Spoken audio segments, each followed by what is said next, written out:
मिंटू। हाँ जी चिंटू, तुझे पता है पाकिस्तान में इस वक्त क्या हालात हैं।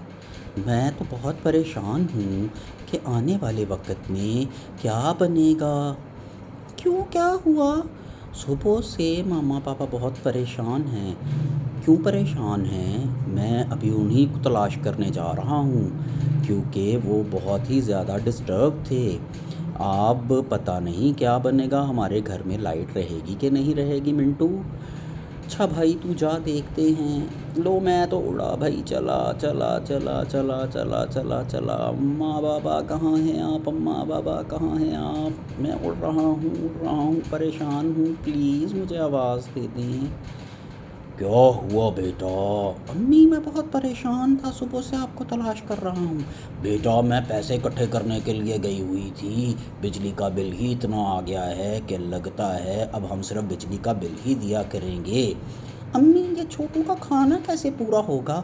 छोटू जाए भाड़ में, पहले हम बिजली के बिलों का बिल तो पूरा कर लें। अम्मी मुझे बहुत भूख लगी है। बिजली की तारें खा लो।